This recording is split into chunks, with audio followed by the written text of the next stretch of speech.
that. These are the people to whom Jibreel came to teach them their religion. The angel Gabriel came to sit amongst them and teach them their deen. These are the companions.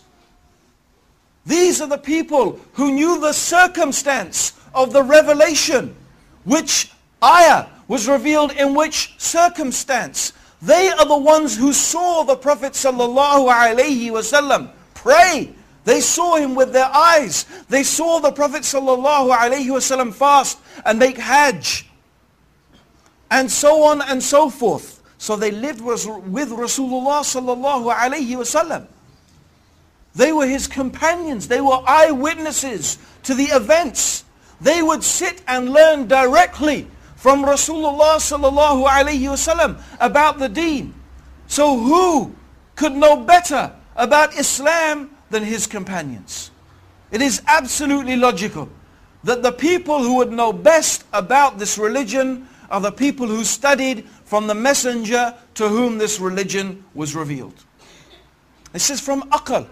This is from logic.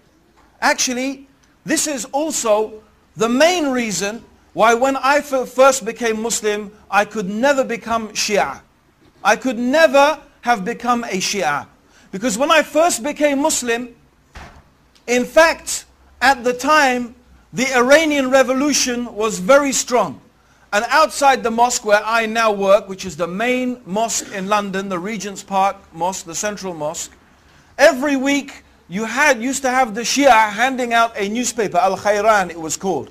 And we used to read it avidly. And we used to follow this slogan, no East, no West, Islam is the best, and all that type of stuff. Okay? And you know, Khomeini for many people was a big hero because it seemed as if he had shown to the world that once again we could implement Islam and have an Islamic state as we thought. But so I began to study Shiism and what it was teaching and what it was saying.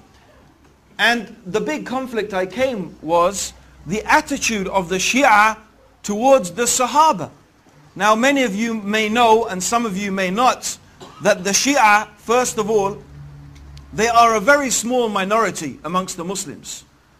They are only 15%. 85% of Muslims are Sunnis. Walhamdulillah. The Shia only constitute about 15%. So they are a small minority.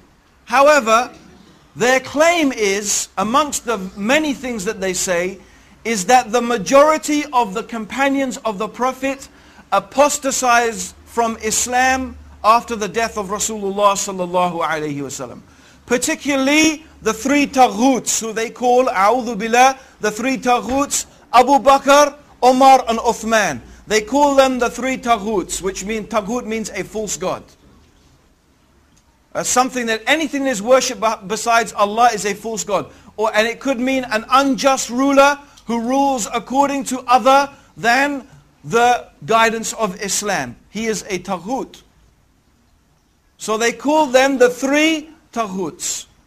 Because they claim that Abu Bakr and Umar and Ali, may Allah subhanahu wa ta'ala be pleased with them, usurped and deprived Ali of the rightful inheritance of being the successor of Rasulullah sallallahu alayhi wasallam. And of course most of the companions agreed with that, so they also claimed that most of the companions apostatized from Islam. But I thought this is incredible. How is it that Allah chose to be the companions of the messenger, a group of people who after his death apostatized from his religion? And these are the people who spent all of their life with Rasulullah sallallahu alayhi wasallam.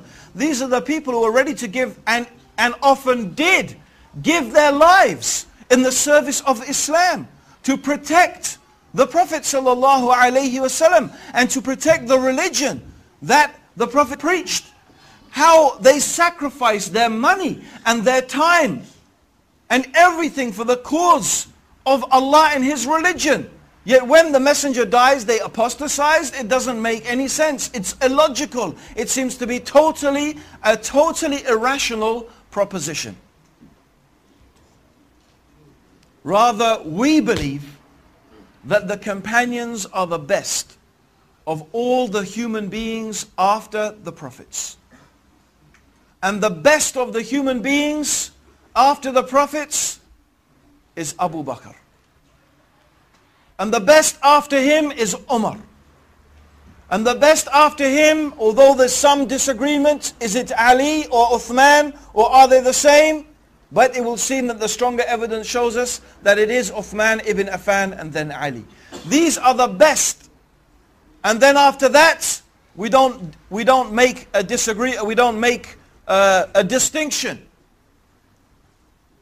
amongst the companions, but generally also the companions themselves are the best of the human beings after the messengers. This is the status of the Sahaba with us.